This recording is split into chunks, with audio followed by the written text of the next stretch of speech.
మంచిది. క్రీస్తునందు ప్రియమైన జనాంగమా, జీవము గల దేవుని యొక్క సంఘమా, ఈ రోజున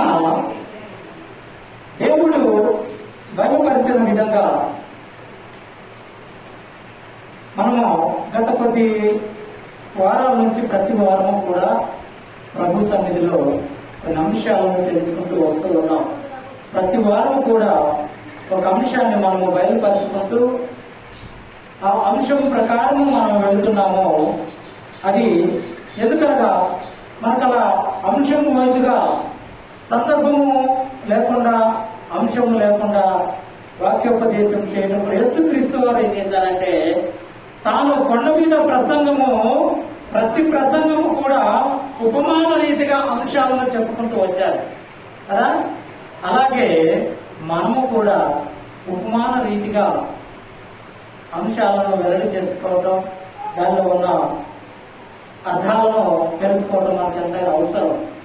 అయితే నా ప్రియులారా, ఈ వారము ప్రభు యేసుక్రీస్తు వారు మన సంఘమునకు బయలుపరిచిన వాక్యం ఏమనగా, ప్రకటన గ్రంథంలో నుంచి 2వ అధ్యాయము 17వ వచనం ఒకసారి చూసుకుందాం.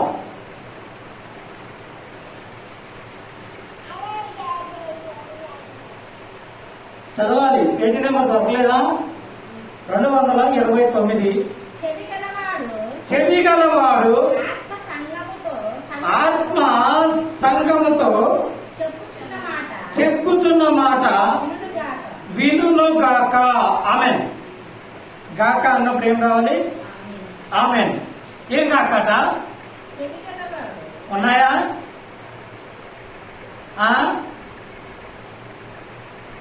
మరంట ఒకసారి అరణ్యంలో ఒక లేడీ పిల్లలు కన్నదట. ఎవరు? లేడీ పిల్లను కన్నదట. పిల్లను కంటే కన్నప్పుడు దానికి కాస్త నడక నేర్చినప్పుడు దాని భావన, దాని భాష, తల్లి భాష పిల్లకి అర్థమయ్యేటప్పుడు ఒక మాట చెప్పిందట. ఏం మాట అంటే, అమ్మా నువ్వు ఒంటరిగా ఎక్కడికి వెళ్ళమాక. ఏమని? నువ్వు ఒంటరిగా ఎక్కడికి వెళ్ళమాక. మళ్ళొక మాట ఏం చెప్పిందంటే, అమ్మా నువ్వు మేస్తూ ఉన్న సందర్భంలో ఊహించలేని రీతిలో ఒక వింతైన శబ్దం వస్తుంది, దానిని విను అన్నది. మళ్ళొక మాట ఏం చెప్పిందంటే, అమ్మా నువ్వు ఎప్పుడైనా నీడ చెట్టు కింద విశ్రమిస్తున్నావే, ఆ విశ్రమించేటప్పుడు పూర్తిగా నిద్రించమాక. ఏంటంట? అంటే మైమరచి. మొదలు ఏం చెప్పింది? ఒంటరిగా. రెండవది వింతైన శబ్దము. మూడవది గాఢ నిద్రపోవద్దు. ఈ మూడింటిని చెప్పిందంట. చెప్పినప్పుడంట పిల్ల వింటానే ఉంది, కానీ వినిపించుకోవట్లా. వింటానే ఉంది కానీ వినిపించుకోవట్లే. అందుకే యేసుక్రీస్తు ఏమంటున్నాడు, సంఘములో ఆత్మలో చెవి గలవాడు చెప్పు మాటలు వినును కాక. ఈ వినకపోవటం వల్ల ఏమైందంటే, ఆ లేడి పిల్ల చెట్టు ఒక దగ్గరికి వెళ్ళిందంట ఒంటరిగా. ఎలాగా? ఒంటరిగా వెళ్ళి కడుపు నిండా మేసి చెట్టు కిందకి వెళ్ళి గాఢ నిద్రపోయిందట. ఈ గాఢ నిద్రపోయినప్పుడు అరణ్యములో ఒక పులి వచ్చిందంట. ఏంటది? పులి వచ్చి, ఒక సింహం వచ్చి లేడి పిల్లని చూస్తే సింహానికి కదా మింగేసిందంట. తల్లి అన్నదట, దానికి చెవులుంటే వినేది. నా పిల్లకి లేడికి చెవులు ఉంటాయా? ఉండవు. చూసారా? ఉంటాయి. మరి చెవులున్నాయి మరి తల్లి చెప్పింది విన్నదా? వినినట్లు నటించిందా? నటించింది. ఏమైపోయింది? నటిస్తే ఏమైపోయింది? మాయమైపోయింది కదా. హల్లెలూయా. ఇప్పుడు మన సంఘములో చెవిగల వారు వింటున్నామా? వినినట్లు వింటున్నామా? వినినట్లు నటిస్తున్నామా? మనం గమనించుకోవాలి. అందుకే యేసుక్రీస్తు వారు 7 సంఘములు పిలిచాడంట. ఆ సంఘములు ఏమనగా మొదటి అధ్యాయము 10-11 వచనాలు చూడము. ప్రభువు దినమందు ఆత్మవశుడై ఉండగా బూరధ్వని వంటి గొప్ప స్వరము పుస్తకములో వ్రాసి ఎఫెసు, స్ముర్న, పెర్గము, తుయతరై, సార్డిస్, ఫిలదెల్ఫియా, లవదోకియా ఈ 7 సంఘాలకు మాట్లాడుతూ ఉన్నాడట. ఈ 7 సంఘాలతో ఏమేమి మాట్లాడుతూ ఉన్నాడు ఈ రోజున తెలుసుకుందాం. అంశము పెద్దదా చిన్నదా? అమ్మా, ఎన్ని సంఘాలకు? 7 సంఘాలు. 7 అనేది మనోళ్ళు ఏమంటారంటే ఏడుపు కొట్టింది అంటారు కదా. బైబిల్లో 7 అనేది సంపూర్ణమైన సంఖ్య. దేవుడు సర్వ సృష్టిని సృష్టించిన తరువాత 7వ దినము విశ్రాంతి దినముగా ప్రకటించాడు కదా. తర్వాత బైబిల్లో 7 కొండలుంటాయి, 7 ఆత్మలున్నాయి, 7 గుర్రములున్నాయి, 7 దీపములున్నాయి, 7 మూటలున్నాయి, 7 ముద్రలున్నాయి. ప్రకటన గ్రంథములో ఈ 7 అంశాన్ని మనము మొదటి నుంచి చివరి వరకు ఈ వారం మొదలుకొని ఎన్ని వారాలు అయితే పట్టిందో 22 అధ్యాయాలు అన్ని వారాలు వరుసన ప్రకటించుకుందాం. తప్పనిసరి అటెండ్ అవుతారా? ఈ 7 సంఘములకు చెప్పుతున్న మాటలు. మొట్టమొదటి సంఘం ఏదమ్మా? ఎఫెసు సంఘమా? రెండవ అధ్యాయం మొదటి వచనం చదువు. ఎఫెసులో ఉన్న సంఘపు దూతకు ఇలాగు వ్రాయము. 7 నక్షత్రములు తన కుడి చేత పట్టుకొని 7 దీపస్తంభములను మధ్య సంచరించువాడు చెప్పు సంగతులేమనగా. ఇక్కడ ఎన్ని వచ్చాయమ్మా?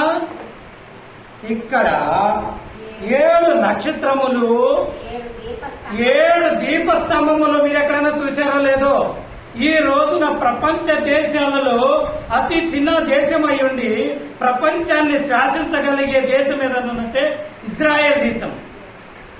ఆ ఇజ్రాయెల్ దేశానికి జాతీయ జెండా ఒకటి ఉంటది. ఆ జాతీయ జెండాలో ఏముంటదంటే 7 దీపములు కలిగిన దీపస్తంభం ఉంటది.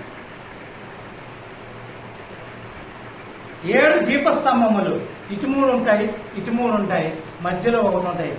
7 దీపస్తంభముల మధ్య సంచరించువాడు చెప్పు సంగతులు ఏమనగా. ఇప్పుడు చదవమ్మా. నీ కష్టమును నీ సహనమును ఏమేంటంట? ఏమేమి ఎరుగుతున్నాడంట దేవుడు? నీ పని, నీ కష్టము, నీ సహనము, ఓర్పు, ఇవన్నీ నాకు తెలుసురా బిడ్డ. సంఘముతో అనేగా వ్యక్తితో మాట్లాడుతూ ఉన్నాడు. ఆ సంఘము చూడండి, మీరు పిల్లలను వదిలేయండి. ముందు 7 స్తంభములు మధ్యన 7 దీపస్తంభములు సంచరించువాడు నీ క్రియలు, నీ కష్టము, నీ సహనము నేను ఎరుగుదను. నీవు దుష్టులను సహింపలేవనియో అపోస్తులే కాక తాము అపోస్తులమని చెప్పుకొనుచు వారిని పరీక్షించి వారు అబద్ధికులని ఆ, నీవు కనుగొంటివని సహనము కలిగి నా నామము నిమిత్తము భారము భరించి అలయలేదని నేను ఎరుగుతున్నా అమ్మాయిను. అపొస్తలుడు కాకనే ఇటు చూడాలి, నా వైపు చూడాలి. సేవకులు కాకుండానే నేను సేవకుడినని చెప్పుకుంటున్నాను. అది చిన్న సంఘం కావచ్చు, పెద్ద సంఘం కావచ్చు, మీరున్నంత మంది కాక ఇంకా తక్కువ ఉండొచ్చు. ఒక్కళ్ళైనా సరే సంఘమును, మందిరమును జాగ్రత్తగా చూసుకునేవాడు సేవకుడు. అవునా? అలా కాకుండా అసలు మందిరం ఉండదు, సంఘం ఉండదు, బైబిల్ పట్టుకుంటారు, ప్రార్థనకి వెళ్తారు. 4 రోజులు ప్రార్థనకి వెళ్ళిన తర్వాత ఎక్కడైనా గిఫ్ట్లు ఇస్తున్నారంటే నేను అయ్యగారిని. ఈ కొంతమంది వాళ్ళ సంఘ కాపరి ఏం చేస్తున్నాడంటే ఆ సంఘములో ఉన్న కొంతమందిని ఆ డబ్బుల కోసమో ఏంటో కొంతమంది ఆ విశ్వాసులు చేసుకొచ్చి సేవకుల కొడుకులో పెట్టి అక్కడ కూర్చోబెట్టి వాళ్ళ దగ్గర ఆ సేవకుల మీటింగ్ లో కొంత గిఫ్ట్లు ఇస్తే వీళ్ళు కొంత మరి ఎందుకు చేస్తారు నాకు తెలియదు. ఇప్పటి వరకు 10 సంవత్సరాలు జూన్ 10వ తారీఖు గుర్తుపెట్టుకోండి. జూన్ 10వ తారీఖు వచ్చే నెల, రేపటి రోజు నుంచి 10వ తారీఖు మన పాత మందిర ఆవిష్కరణ దినము. ఆ దినం వస్తే 2016, 2026కి 10 సంవత్సరాలు. ఏ రోజున కూడా ఏ ఒక్క వ్యక్తిని కూడా ఇగో నాతో కూడా సేవకుడు నేను తీసుకెళ్ళాను. ఎందుకెళ్ళదు తెలుసా? మనదే చిన్న సంఘం, మళ్ళీ ఇందులో మనకు అబద్ధాలు ఎందుకు? ఏమంటున్నానంటే అపొస్తలులు కాకయే అపొస్తలమని చెప్పుకొనుచు చదువుతాలి.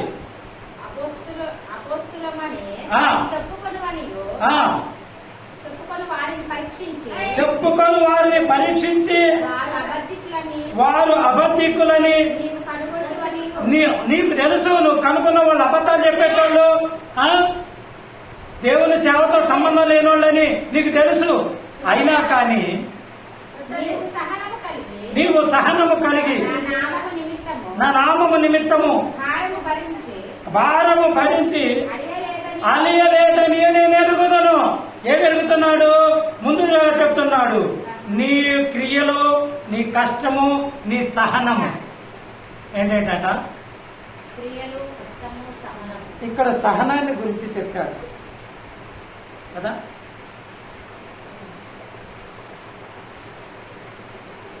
సహనాన్ని గురించి చెప్పి అంటున్నాడు, కొంతమంది ఉన్నారు అబద్ధ బోధకులు. అసలు వాళ్ళకి బైబిల్ పట్టుకొని పూర్తిగా బైబిల్లో కొన్ని తెలియకపోవచ్చు, అయినా కానీ బైబిల్ తీసుకొని మేము సేవకులము. ఏ కులము? ఏ కులము? సేవకులము అని చెప్పేసి అని బైబిల్ తీసుకొని సేవకుల మీటింగులకు వెళ్తా ఉంటారు. అటువంటి దొంగ బోధకులు నీకు తెలుసు, తెలిసి కూడా నువ్వు సహిస్తున్నావు. చదువు. అయినను మొదట నీకుండిన ప్రేమను నీవు వదిలితివని నీ మీద తప్పు ఒకటి మోపవలసి ఉన్నది.